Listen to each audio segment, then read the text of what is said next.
घुमंतु प्रवासी जोगी कालबेलिया सपेरा समाज का महासम्मेलन कृषि उपज मंडी प्रांगण आलोट पर आयोजित किया गया। इस घुमंतु महासम्मेलन की रूपरेखा राष्ट्रीय स्वयंसेवक संघ के द्वारा बनाई गई। इस महासम्मेलन का उद्देश्य घुमंतु समुदाय जोगी कालबेलिया सपेरा समाज को समाज की मुख्य धारा से जोड़ने के उद्देश्य से यह महासम्मेलन आयोजित किया गया।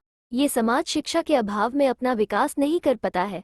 साथ ही यह समाज 6 माह के लिए रोजगार की तलाश में अन्यत्र प्रवास करते हैं, जिसके कारण शासकीय योजनाओं के लाभ से वंचित रह जाते हैं। मैंने शासन की योजनाओं का लाभ दिलाना ही ऐसे सम्मेलनों का उद्देश्य है। महासम्मेलन में क्षेत्रीय घुमंतु समुदाय के गोरेलाल कार्य प्रमुख, कैलाश पटेल प्रांतीय घुमंतु कार्य प्रमुख, विजेंद्र गोटी राष्ट्रीय स्वयंसेवक संघ के विभाग प्रचारक, चेनाराम जैन घुमंतु कार्य संयोजक, विनोद पाटीदार सह कार्यवाहक राष्ट्रीय स्वयंसेवक संघ जावरा जिला, मधुसूदन जी महाराज महामंडलेश्वर, शेर सिंह घुमंतु समुदाय प्रांत टोली सदस्य, भाजपा के क्षेत्रीय विधायक डॉक्टर चिंतामणि मालवीय मंचासीन रहे। कालबेलिया समाज द्वारा सांस्कृतिक नृत्य की प्रस्तुतियां भी दी गई।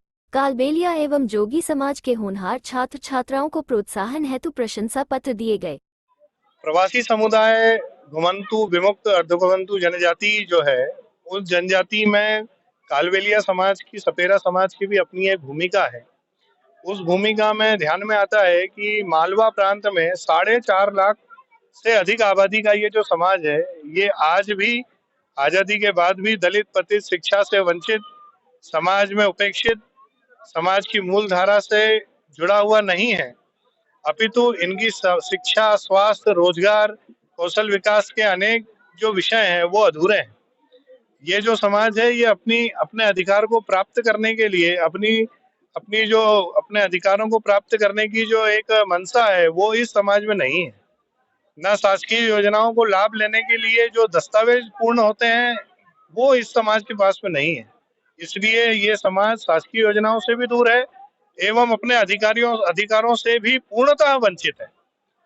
जिन जगहों पे समाज अधिक मात्रा में रहता है, वहां पर तो इन समाज का सामाजिक प्रतिनिधित्व है, परंतु ये समाज 6 माह के लिए इन समाज के जो पुरुष हैं, ये अपने कम्बल व्यवसाय के लिए बाहर जाते हैं।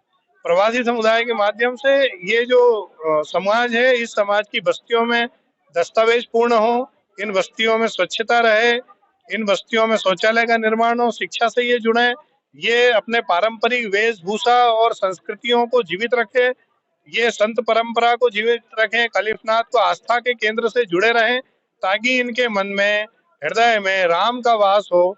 अंतिम में यही विषय है कि परम वै भवन्ने तु मेतः स्वराष्ट्रम, परम वैभव की जो कल्पना हम करते हैं, इस राष्ट्र में संगठित शक्ति अगर होगी तो ही परम वैभव जो है वो कल्पित है, तो ही परम वैभव की ओर हम लोग जा सकते हैं, परम वैभव को हम प्राप्त कर सकते हैं। हम ये कहते हैं ना कि मैं रहूं या ना रहूं, भारत ये रहना चाहिए। हम भारत के बच्चे हैं, मेरे से इस समाज का भला नहीं हो सकता है। एक संगठन के माध्यम से समाज का भला या समाज की मुख्य धारा में लाने का प्रयास समाज में मूलतः हो सकता है। इसलिए मैं रहूं या ना रहूं, भारतीय रहना चाहिए, समाज ये रहना चाहिए, और इस समाज में सेवा करने के भाव के लोग जो हैं उन्होंने रहना चाहिए। समाज में मूल रूप से समाज को छोड़कर अन्य समाजों में भी समाज के प्रति एक वेदना का भाव जगे, एक करुणा का भाव जगे, और इस वेदना, करुणा और वात्सल्य के भाव से समाज के लिए काम करने वाले लोगों की संख्या बढ़े। और ऐसे लोग जब बढ़ेंगे तो इस समाज का निश्चित ही भला होगा, इन समाज को निश्चित ही इस समाज का विकास होगा। ऐसा मानकर हम जो है हमारी देव दुर्लभ टोली को लेकर इस समाज को मुख्य धारा में लेने के प्रयास में लगे हुए हैं। इसी प्रयास में हम आज का सम्मेलन आयोजित था। आज के सम्मेलन में समाज ने मुख्य रूप से सभी 12 जिलों से समाज के प्रतिनिधि, समाज की संख्या, मातृशक्ति, मातृ भगिनी यहाँ पर आए। समाज में जो वर्ग प्रतिभाशाली है उनका सम्मान हुआ, संतों का सम्मान हुआ। ऐसा करके समाज में एक दिशा देने का कार्य इस सम्मेलन के माध्यम से किया गया है।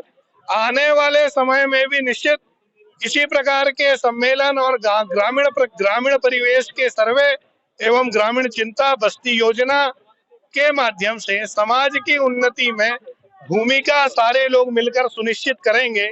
ऐसा कहकर मैं अपनी वाणी को विराम देता हूं। हमारे ही मध्य में कार्यक्रम में बाल आयोग के अध्यक्ष श्रीमान द्रविंद्र जी मोरे भी उपस्थित हैं। मैं भाई साहब से भी अनुरोध करूंगा कि मेरी बाइट में भाई साहब भी अपना इस सम्मेलन को लेकर रखें। सम्मेलन में जो समाज जनों से जो विषय निकल के आए हैं वो शासन के समक्ष रख करके उसका निराकरण जल्द से जल्द हो, इसका मैं पूरा प्रयास करूंगा। और जो समाज के अध्यक्ष है, घुमंतु जाति के जो आयोग के अध्यक्ष है, उनकी ओर से भी मेरे को जो अनुशंसा की जाएगी उसको मैं शासन की ओर से पूर्ण रूप से करने का प्रयास करूंगा। यही कहते हुए अपनी बात को समाप्त करता हूँ।